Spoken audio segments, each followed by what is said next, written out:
A cautious and uneasy quiet has descended upon the Middle East. After 12 days of unprecedented and direct military conflict, a ceasefire between Israel and Iran is now in effect, bringing a temporary halt to the fighting. Brokered by Qatari mediators, the truce began on Tuesday, June 24, 2025, and as of today, it continues to hold. Both nations have publicly stated their commitment to respecting the agreement, provided the other side does the same. This pause in hostilities has allowed for a semblance of normal life to resume in the affected regions. In Israel, schools and offices are once again opening their doors, while citizens in Tehran are slowly returning to their daily routines. The international community has reacted with a mixture of relief and apprehension. French President Emmanuel Macron described the ceasefire as both volatile and fragile, a sentiment that captures the precarious nature of this newfound peace. He strongly urged a swift return to diplomatic negotiations, emphasizing that a lasting solution cannot be achieved through military means alone. Across the globe, leaders are watching the situation closely, understanding that any violation could instantly reignite the conflict. The restoration of internet services in Iran and the reopening of its eastern airspace are positive signs, but they do little to mask the deep-seated tensions that led to the violence in the first place. This is not a resolution. It is merely a pause. This period of direct confrontation marks a dangerous new chapter in the long-running shadow war between the two regional powers. For years, their animosity played out through proxies and covert operations, but the recent escalation saw direct missile strikes and aerial combat. The ceasefire, therefore, is not just a break from fighting, but a step back from a potential full-scale regional war that could have had devastating global consequences. The relief felt by citizens on both sides is palpable, yet it is tempered by the knowledge that the core issues driving the conflict remain entirely unresolved and could easily flare up again without warning. The world now waits to see if this fragile calm can be transformed into something more substantial and enduring. The head of the International Atomic Energy Agency, Rafael Grossi, has called for immediate diplomacy and dialogue, stressing the critical need for his inspectors to regain access to Iran's nuclear facilities. The pause in fighting provides a crucial, if narrow, window of opportunity for international mediators to de-escalate the situation and steer both nations away from the brink. The hope is that this ceasefire can serve as a foundation for renewed talks, but the path forward is fraught with obstacles and immense distrust. The 12 days of fighting have left a devastating human toll on both sides of the conflict, a grim reminder of the real-world consequences of geopolitical strife.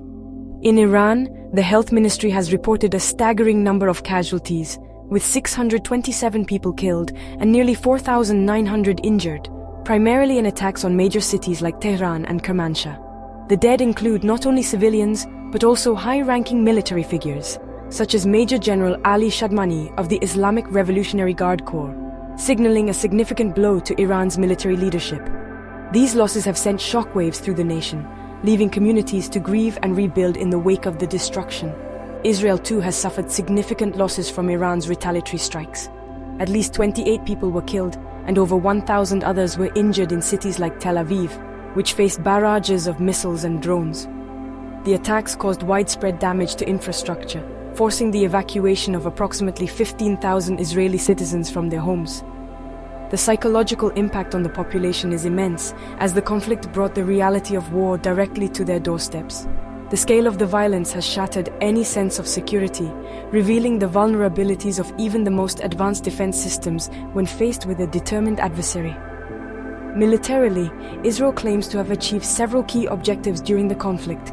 The Chief of Staff of the Israel Defense Forces, Eyal Zamir, declared that Israel had successfully established air dominance over Iran and conducted deep commando operations within its territory.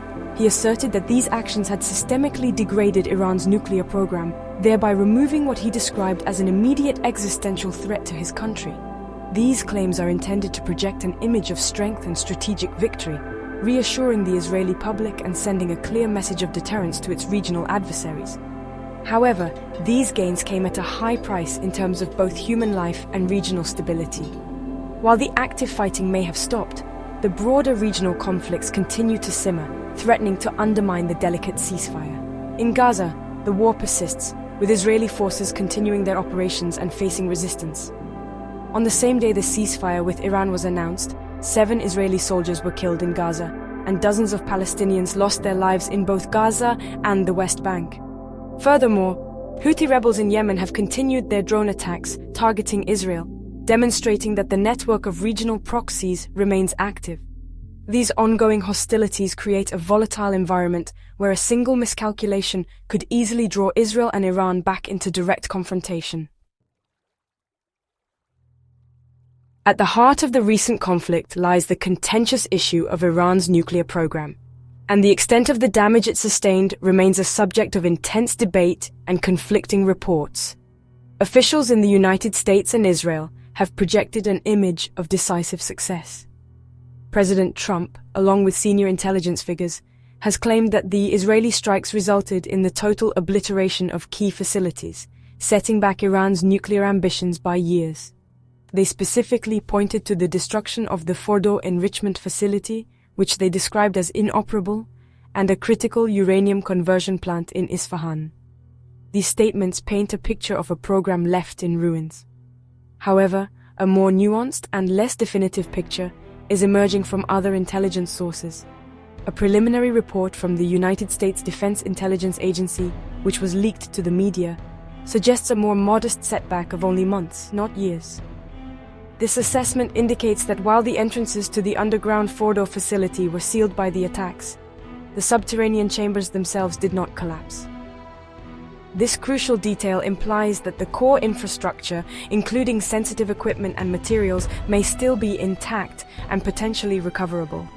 This discrepancy highlights the difficulty of accurately assessing damage to heavily fortified and secretive locations from afar.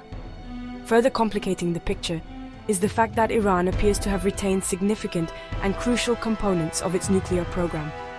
According to experts and the Defense Intelligence Agency report, Iran still possesses media group, Iranian scientists in lab, nuclear equipment in storage, centrifuge components in warehouse at stock at distribute_equally, its stockpile of near-bomb-grade uranium, a large number of uninstalled advanced centrifuges, and potentially other undisclosed or secret facilities that were not targeted.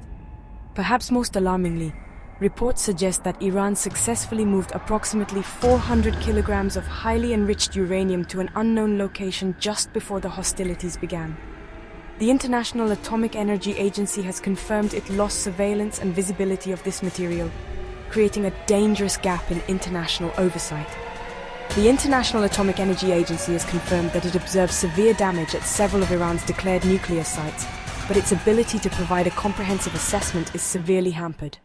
The agency's inspectors have had no access to any of the facilities since June 13, 2025, leaving the world in the dark about the true status of the program. Iran's parliament has since voted to suspend all cooperation with the International Atomic Energy Agency, a move widely seen as a tactic to gain leverage in future negotiations. This lack of transparency creates profound uncertainty and fuels fears that, despite the recent attacks, Iran may still possess the key ingredients for a nuclear weapon.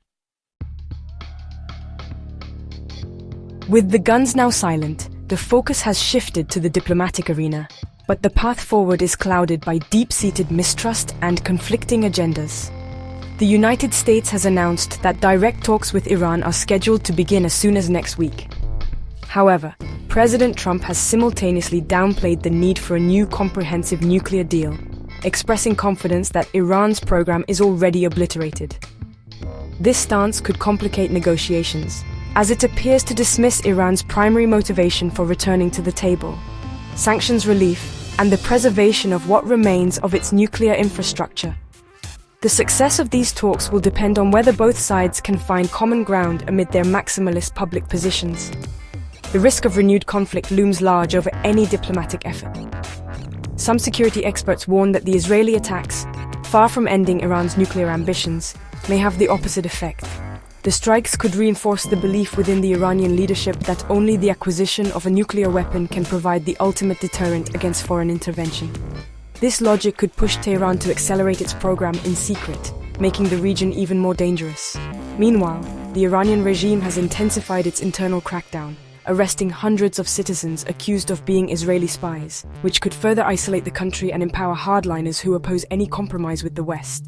The international community is racing against a ticking clock. European powers are particularly anxious to broker a diplomatic solution before key United Nations sanctions, which were part of the original 2015 nuclear accord, are set to expire in October 2025.